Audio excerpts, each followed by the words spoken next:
మీరు 5th ఎపిసోడ్లో comments బాక్స్లో వేసిన ప్రశ్నలన్నీ నన్ను తాళపత్ర గంధరాలాగా చేరుకున్నాయి. హలో సార్, యాక్సిడెంట్ అయింది, అప్పుడు నేను రాంగ్ సైడ్లో ఉన్నాను సార్. ఒక ఫేక్ రిజిస్ట్రేషన్ అయింది. ఒక పేద రైతు 1 ఎకరా భూమిని వేరే వాళ్ళు చేసేసుకున్నారు. గవర్నమెంట్ అధికారికి లీగల్ నోటీస్ ఇచ్చినప్పుడు 2 months గడువు కంపల్సరీగా ఇవ్వాలా?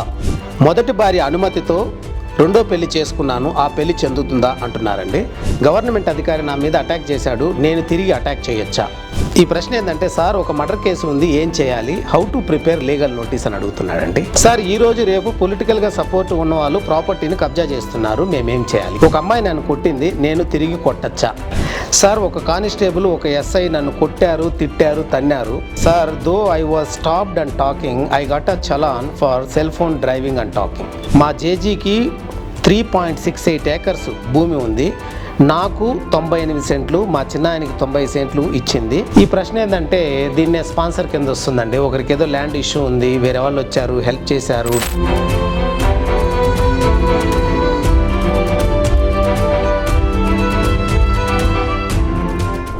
హలో అండి, నా పేరు Tulasiram, advocate and arbitrator, high court. Bharatiyata channel ద్వారా ఇది 6th ఎపిసోడు. మీ ప్రశ్నలకు నా సమాధానాలు. ఒక ప్రశ్న తీసుకుందామండి. హలో సార్, యాక్సిడెంట్ అయింది, అప్పుడు నేను రాంగ్ సైడ్లో ఉన్నాను, ఇప్పుడు ఏమవుతుంది? ఇదండి ప్రశ్న. ఒక యాక్సిడెంట్ అయిందంటే, యాక్సిడెంట్ అయినప్పుడు ఈయన దాంట్లో ఇన్వాల్వ్ అయినట్టున్నాడు, కానీ ఈయన రాంగ్ సైడ్లో ఉన్నాడు. మీరు రాంగ్ సైడ్లో ఉంటే ప్రైమా ఫేసి మీది తప్పు అని భావిస్తారండి. ఫస్ట్ అది తప్పు కాకుండా మీరు ప్రూవ్ చేసుకోవాల్సిన అవసరం అయితే ఉంటుంది. కానీ రాంగ్ సైడ్లో ఎందుకు ఉన్నారు అనే క్వశ్చన్ అయితే వస్తుందండి. పోలీసు వాళ్ళ దగ్గర నుంచి వస్తుంది, అదేవిధంగా కోర్టులో కూడా వస్తుంది. దాన్ని మీరు సరిగ్గా ప్రూవ్ చేసుకోగలిగి సపోర్ట్ చేసుకోగలిగితే మీరు అందులో నుంచి తప్పించుకోవచ్చు. ఇంకొక ప్రశ్న తీసుకుందామండి. ఈ ప్రశ్న కర్నూలు జిల్లా నుంచి రాశారు. సార్ ఒక ఫేక్ రిజిస్ట్రేషన్ అయింది, ఒక పేద రైతు 1 ఎకరా భూమిని వేరే వాళ్ళు చేసేసుకున్నారు, మాకు సదరు ఎంఆర్ఓ దగ్గర నుంచి కానీ ఎస్ఆర్ఓ దగ్గర నుంచి కానీ సహాయం అందట్లేదు, ఏం చేయాలి? ఇదండి ప్రశ్న. ఫేక్ రిజిస్ట్రేషన్ జరిగింది, ఎస్ఆర్ఓ ఆఫీసులో జరిగింది, లేకపోతే ఎంఆర్ఓ ఆఫీసులో మ్యుటేషన్ జరిగింది. మీరు ఏం చేసుకోవాలంటే, మీరు ఆ ఫేక్ రిజిస్ట్రేషన్ అయ్యింది అని వాళ్ళకి తెలియజేయాలి. ఒకటి, వాళ్ళు ఏ డాక్యుమెంట్స్ మీద ఆ మ్యుటేషన్ కానీ ఆ రిజిస్ట్రేషన్ చేశారో అడగండి. ఒకవేళ ఇవ్వకపోయినా మీరు సదర్ కాంపిటెంట్ కోర్టులో section 31 of specific relief act 1963 కింద క్యాన్సిలేషన్ ఆఫ్ సేల్ డీడ్ వేసుకోండి. మీరు ఈ కేసు తప్పకుండా గెలిచే అవకాశం ఎక్కువ ఉంటుంది. ఎందుకంటే మీదే పొలం అంటున్నారు, మీరే ఆధీనంలో ఉన్నానంటున్నారు, కాబట్టి మీరు కలిసే అవకాశం ఎక్కువ ఉంటుంది. మీరు కోర్టులో ఇది మా పొలము, తరతరాలుగా మేమే ఆధీనంలో ఉన్నామని మీరు కోర్టులో చెప్పగలిగితే, డాక్యుమెంట్స్ ద్వారా ప్రూవ్ చేసుకోగలిగితే మీకు కోర్టులో ఉపశమనం కలుగుతుందండి. తప్పకుండా మీరు ఈ కేసు గెలుస్తారు, గెలిచే అవకాశాలు చాలా ఎక్కువ. ఇంకొక ప్రశ్న తీసుకుందామండి. గవర్నమెంట్ అధికారికి లీగల్ నోటీస్ ఇచ్చేటప్పుడు, ఏదైనా నోటీస్ ఇచ్చేటప్పుడు 2 నెలలు గడువు కంపల్సరీనా అనేది ప్రశ్న అండి. 2 నెలలు గడువు కంపల్సరీ అని సెక్షన్ 80 సబ్ క్లాస్ 2 చెప్తుందండి. కానీ అదే సెక్షన్ 80 సబ్ క్లాస్ 2లో 2 నెలలు గడువు ఇవ్వకుండా కూడా సదరు కోర్టులో కేసు వేసుకోవచ్చు అని చెప్తుందండి. మీ అవసరాన్ని బట్టి ఈ రెండిట్లో ఏదో ఒకటి ఫాలో అవ్వచ్చండి. ఇంకొక ప్రశ్న తీసుకుందామండి. ఈ ప్రశ్న ఏంటంటే, మొదటి భార్య అనుమతితో రెండో పెళ్లి చేసుకున్నాను, ఆ పెళ్లి చెందుతుందా అంటున్నారండి. మొదటి భార్య అనుమతితో చేసుకున్నా, ఆమె పర్యవేక్షణలో చేసుకున్నా, పెద్దవాళ్ళ సమక్షంలో చేసుకున్నా రెండో పెళ్లి జరగదండి. మొదటి భార్య నివసించుండగా, లేకపోతే మొదటి భార్యతో డైవర్స్ తీసుకోకుండా చేసుకుంటే ఈ విషయంలో చట్టం మీకేమీ చేయలేదు. కాబట్టి మీరు పెద్దవాళ్ళ సమక్షంలో వాళ్ళతో మాట్లాడి ఏదైనా సెటిల్మెంట్ చేసుకునే అవకాశం చూడండి. మరొక ప్రశ్న తీసుకుందామండి. ఈ ప్రశ్న ఏంటంటే, గవర్నమెంట్ అధికారి నా మీద అటాక్ చేశాడు, నేను తిరిగి అటాక్ చేయొచ్చా? దీనికి ఆన్సర్ ఏంటంటే, గవర్నమెంట్ అధికారి అయినా ప్రైవేట్ అధికారి అయినా మనల్ని అటాక్ చేస్తే మనం వాళ్ళని ఆపడానికి ట్రై చేయాలండి. అది కుదరకపోతే అక్కడి నుంచి వెళ్ళిపోవడానికి ట్రై చేయాలి. ఇంకా అది కూడా కుదరకపోతే మనల్ని మనం కాపాడుకోవడానికి ఏం చేయాలో అది చేయాలి.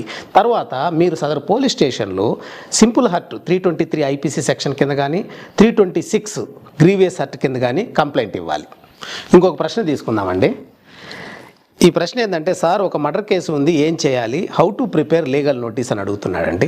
మర్డర్ కేసు ఉంది, లీగల్ నోటీస్ ఎలా ప్రిపేర్ చేయాలనేది ఈయన ప్రశ్న. మర్డర్ కేసు ఉంటే మీరు ఆ కోర్టుకు వెళ్ళి మీరు నిరపరాధాన్ని ప్రూవ్ చేసుకునేదానికి మీ సాక్ష్యాలతో కానీ, ఉండే మనుషులతో కానీ, లేకపోతే సర్కమ్స్టాన్స్ ఎవిడెన్స్తో కానీ మీరు ప్రూవ్ చేసుకోవాలండి.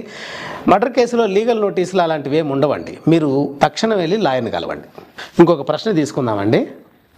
సార్ ఈరోజు రేపు పొలిటికల్గా సపోర్ట్ ఉన్న వాళ్ళు ప్రాపర్టీని కబ్జా చేస్తున్నారు, మేమేం చేయాలి? ఇదండి ప్రశ్న. దీనికి ఫస్ట్ మీరు ఏం చేయాలంటే, పొలిటికల్గా సపోర్ట్ ఉన్నా లేకపోతే దాదాగిరి చేసినా ఎవరెవరు చేసినా మీరు చేయాల్సింది, వాళ్ళు ఇది మా ల్యాండ్ మీరు ఇక్కడికి రావద్దు అని చెప్పి మీరు వాళ్ళని ఆపాలండి. ముందు మీరు వాళ్ళని ఆపే ప్రయత్నం చేయండి. ఆపే ప్రయత్నం చేస్తే వాళ్ళు వస్తారు, మీరు ఆపే ప్రయత్నం చేస్తారు. ఇక్కడ కొద్దిగా ఇబ్బంది జరగచ్చు. ఇబ్బంది జరిగినప్పుడు మీరు పోలీస్ స్టేషన్కి వెళ్ళి కంప్లైంట్ ఇవ్వండి. ఫస్ట్ పోలీసు వాళ్ళు చేసేది ఏంటంటే, మీ దగ్గర ఏం డాక్యుమెంట్స్ ఉన్నాయని అడుగుతారు, వాళ్ళ దగ్గర ఏం డాక్యుమెంట్స్ ఉన్నాయని అడుగుతారు. ఆ ప్రైమా ఫేసీగాన మీరే మీ డాక్యుమెంట్స్ ఆ పొజిషన్లో మీరే ఉన్నారంటే వాళ్ళు ఏం చేస్తారంటే, ఇది వాళ్ళ స్థలము, వాళ్ళే ఉన్నారు, మీకు ఏదైనా ఉంటే మీరు కోర్టులో చూసుకోండి అని చెప్తారండి. తర్వాత వాళ్ళు కోర్టుకు వెళ్తారు, మీరు దానికి రెస్పాన్స్ ఇవ్వండి. ఇంకొక ప్రశ్న తీసుకుందామండి. ఈ ప్రశ్న ఏంటంటే, ఒక అమ్మాయి నన్ను కొట్టింది, నేను తిరిగి కొట్టచ్చా అనేదండి ప్రశ్న. తమ్ముడు, ఈ ప్రశ్న చాలా సూటిగా ఉంది కానీ నేను ఆన్సర్ మాత్రం సూటిగా చెప్పలేను. ఒక అమ్మాయి నేను కొట్టినప్పుడు, అంటే మామూలుగా చెంపదెబ్బో లేకపోతే చేతి దెబ్బ కొట్టినప్పుడు ఆ పరిస్థితిని బట్టి నువ్వు బిహేవ్ చేయాలి. లేదా అమ్మాయి వచ్చేసి నేను చంపేయాలని ట్రై చేస్తూ ఉందనుకోండి, అప్పుడు మీరు తిరిగి మిమ్మల్ని కాపాడుకోవడానికి ఏం చేయాలో అది చేయండి. లేకపోతే చిన్నది ఏదైనా జరిగితే మాత్రము మీరు సదరు పోలీస్ స్టేషన్లో కంప్లైంట్ ఇవ్వడము, లేకపోతే వాళ్ళ పెద్దవాళ్ళకి చెప్పడం చేయడం అనేది ఒక మంచి పని. ఇంకొక ప్రశ్న తీసుకుందామండి. ఈ ప్రశ్న చాలా పెద్దగా ఉందండి. సార్, నాది కర్నూలు జిల్లా మండలం ఉచ్చాల గ్రామం. మా జేజీకి 3.68 ఏకర్స్ భూమి ఉంది. నాకు 98 సెంట్లు, మా చిన్నాయనకి 90 సెంట్లు ఇచ్చింది. మిగిలింది ఆమె మీదే పెట్టుకునింది. అది తెలిసిన కొందరు బంధువులు కోర్టుకు వెళ్ళారు. కోర్టులో ఆ కేసు కొట్టేసింది, మాకు ఫేవర్గా ఇచ్చింది. ఇప్పుడు మా జేజీ చనిపోయింది. మేము ఆ భూమిని మా మీద మార్చుకునేదానికి ఎంఆర్ఓ దగ్గరికి వెళితే అది ఆల్రెడీ రిజిస్టర్ అయ్యింది అని తెలిసింది. ఇప్పుడు ఏం చేయాలి? ఇదండి ప్రశ్న. సింపుల్గా ఏం లేదండి. వాళ్ళ అవ్వ మీద భూమి ఉంది, ఆమె కొంత భాగము ఇద్దరికి ఇచ్చింది, కొంత భాగం ఆమె మీద పెట్టుకుంది. సో వీళ్ళు ఏం చేశారంటే రిజిస్టర్ చేసుకోలేదండి. మనమంతా చేసే తప్పేందంటే, మనం ఆవు కొంటాం కానీ తాడు కొనం. సో తాడు కొనడం అంటే మనం దాన్ని కట్టేసుకోవాలి కదండి. భూమిని కట్టేసుకోవాలంటే ఏంటి? ఒక రిజిస్ట్రేషను, మ్యూటేషను అనేదే మెయిన్ అండి. సో భూమి అంటేనే 3 రకాలండి. మన దగ్గర వ్యక్తిగత రికార్డులు, 2 గవర్నమెంట్ రికార్డులు, 3 ఆధీనంలో ఎవరున్నారు లేదు అని చూడాలండి. ఈ గవర్నమెంట్ రికార్డులు, వ్యక్తిగత రికార్డులు ఈ 2 మ్యాచ్ అవ్వాలండి. ఇప్పుడు మ్యాచ్ అయ్యేటట్టు చూసుకోండి. మీరు కొనేశారు లేకపోతే మీరు అగ్రిమెంట్ చేసుకున్నారంటే కుదరదు. మీరు రిజిస్టర్ చేసుకోవాలి. రిజిస్టర్ చేసుకున్నాక మీ పేరు గవర్నమెంట్ రికార్డులోకి మ్యూటేషన్ చేయించుకోవాలి. అప్పుడే గవర్నమెంట్ రికార్డులు మీ రికార్డులు ఒకటైతాయి, మీకు బలం చేకూరుతుంది. ఈ విషయంలో వీళ్ళు ఏం చేసుకున్నారంటే అగ్రిమెంట్ చేసుకున్నారు కానీ మ్యూటేషన్ చేసుకోలేదు, రిజిస్ట్రేషన్ చేసుకోలేదు. రిజిస్ట్రేషన్ చేసుకోని దానివల్ల ఏం చేశారంటే, వాళ్ళ అవ్వ జేజీ చనిపోవడం తర్వాత వేరే వాళ్ళు వచ్చి ఆ ల్యాండ్ని వాళ్ళు రిజిస్ట్రేషన్ చేసుకున్నారు. ఇప్పుడు మీరు భయపడాల్సింది ఏమీ లేదండి. మీరు ఆ సదరు ఎస్ఆర్ఓ దగ్గరికి, ఎంఆర్ఓ దగ్గరికి వెళ్ళాలి.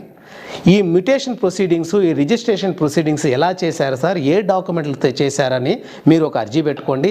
వాళ్ళు ఆ డాక్యుమెంట్లు మీకు ఇస్తారు. ఒకవేళ ఇచ్చినా ఇవ్వకపోయినా మీరు వెళ్ళి సదర్ కోర్టులో section 31 of specific relief act ప్రకారము క్యాన్సిలేషన్ ఆఫ్ సేల్ డీడ్ వేసుకోండి. దాన్ని క్యాన్సిల్ చేస్తారు, మీ భూమి మీకు వచ్చేటట్టు చేస్తారు. ఇది తప్పకుండా మీరు గెలిచే కేసు అండి. మీరు ఏం చేయాలో నేను చెప్పినట్టు అది చేయండి. ఒక లాయర్ని కలవండి. ఇంకొక ప్రశ్న తీసుకుందామండి. ఈ ప్రశ్న ఏంటంటే, sir, though I was stopped and talking, I got a challan for cell phone driving and talking. So ఇది అన్ఫార్చునేట్ అండి, ఇది రాకూడదు. మీరు ఎవరైతే ఇచ్చారో అధికారి ఆ పోలీస్ స్టేషన్లో కలవడం చేయండి. ఇప్పుడు పోలీస్ స్టేషన్లు అన్నీ ఫ్రెండ్లీ పోలీస్ స్టేషన్లుగా ఉన్నాయి. వాళ్ళకి చెప్పండి, తెలియజేయండి, ఒక రిప్రజెంటేషన్ ఇవ్వండి. తప్పకుండా దాన్ని తీసేసే ప్రయత్నం చేస్తారు. వాళ్ళు కానీ తీయకుండా మీకు విరుద్ధంగా ఏదైనా జరిగితే మీరు ఎక్కడైతే ఆ పోలీస్ స్టేషన్ పరిధిలో ఉండే కోర్టులో చేసి ఈ చలాన్ని క్యాన్సిల్ చేసుకునే అవకాశం మీకుందండి. ఇంకొక ప్రశ్న తీసుకుందామండి. సార్, ఒక కానిస్టేబుల్, ఒక ఎస్ఐ నన్ను కొట్టారు, తిట్టారు, తన్నారు. నేను సూసైడ్ అటెంప్ట్ చేశాను. మెంటల్ హాస్పిటల్లో ట్రీట్మెంట్ తీసుకుంటున్నాను. నేను ఇప్పుడు పోలీస్ మీద ఎలా పోరాడాలి అనేది ప్రశ్న అండి. ఇది చాలా unfortunate thing that happen to you. మీరు ముందు మనుషులతో ఉండండి, మనుషుల్ని కలవండి, హ్యాపీగా ఉండడానికి ట్రై చేయండి. తర్వాత ఈ పోలీసుల మీద పెట్టిన ఏ పోలీస్ స్టేషన్ కనుక్కొని అక్కడికి వెళ్ళండి. అక్కడ వెళ్ళి ఒక కంప్లైంట్ ఇవ్వండి. అక్కడ కంప్లైంట్ ఇచ్చినప్పుడు మీకు భయంగా ఉంటే కొంత 2 3 మనుషుల్ని తీసుకెళ్ళండి. తర్వాత వాళ్ళు కానీ కంప్లైంట్ తీసుకుంటారు. వాళ్ళు ఒకవేళ వాళ్ళు తీసుకోకపోతే మీకు క్రిమినల్ ప్రొసీజర్ కోడ్లో ప్రైవేట్ కంప్లైంట్ అనేది ఉందండి. అది డైరెక్ట్గా కోర్టులో వేసుకోవచ్చు. మీ పరిస్థితులన్నీ వివరించండి. అంటే మీరు దెబ్బలు తినింది, మీరు హాస్పిటల్కి వెళ్ళింది, మీరు ఇప్పుడు మెంటల్ హాస్పిటల్లో ట్రీట్మెంట్ తీసుకుంటా ఉండేటి, ఇవన్నీ వివరించండి. మీకు కోర్టు తప్పకుండా సహాయం చేస్తుంది. ఇంకొక ప్రశ్న తీసుకుందామండి. ఇదే లాస్ట్ ప్రశ్న ఈ ఎపిసోడ్లో. ఈ ప్రశ్న ఏంటంటే, sir land dispute, we helped somebody, we fought for them, we spent money for them, now they won the case, now they are not giving the money or the land as they told initially. ఈ ప్రశ్న ఏంటంటే దీన్నే sponsor కింద వస్తుందండి. ఒకరికి ఏదో land issue ఉంది, వేరే వాళ్ళు వచ్చారు, హెల్ప్ చేశారు, డబ్బులు పెట్టారు, కోర్టులో వాళ్ళకి అన్ని సహాయాలు చేశారు, ఇప్పుడు వాళ్ళకి కేసు గెలిచారు. కేసు గెలిచిన తర్వాత వీళ్ళు ముందు ఏదో మాట్లాడుకుంటారు కదండి, కొంత ల్యాండ్ ఇవ్వాలి, కొంత డబ్బు ఇవ్వాలని. ఇప్పుడు వాళ్ళు ఇవ్వట్లేదు. ఇదండి ప్రశ్న. మీకు ఇవ్వట్లేదు కాబట్టి మీరు అప్పుడు ఎవరెవరైతే ఉన్నారో మాట్లాడినప్పుడు వాళ్ళ సహాయం తీసుకొని ఒక సెటిల్మెంట్కి రండి. అది కూడా రాకపోతే మీరు మనీ రికవరీ సూట్ వేసుకోండి అని. ఇవన్నీ చెప్పే మీరు మనీ రికవరీ సూట్ వేసుకోండి. మీరు మనీ రికవరీ సూట్ వేసుకుంటే మీరు గెలిచే అవకాశం ఉంటుంది. మీరు తప్పకుండా ఆ కాంపిటెంట్ కోర్టులో కేసు వేసుకోండి. మీరు 5th ఎపిసోడ్లో కామెంట్స్ బాక్స్లో వేసిన ప్రశ్నలన్నీ నన్ను తాళపత్ర గంధరాలాగా చేరుకున్నాయి. వాటిని అన్నిటినీ మనము క్లుప్తంగా చర్చించుకున్నాము. మీకు ఇంకా ప్రశ్నలు ఉంటే ఆ చాట్ బాక్స్లో వేయండి, అవి నన్ను చేరుకుంటాయి. నా సమాధానాలు కూడా మిమ్మల్ని ఈ ఛానల్ ద్వారా చేరుకుంటాయి. చూసే వాళ్ళందరికీ నా నమస్కారం. మళ్ళీ 7th ఎపిసోడ్ ద్వారా మీ ముందుకు వస్తాను.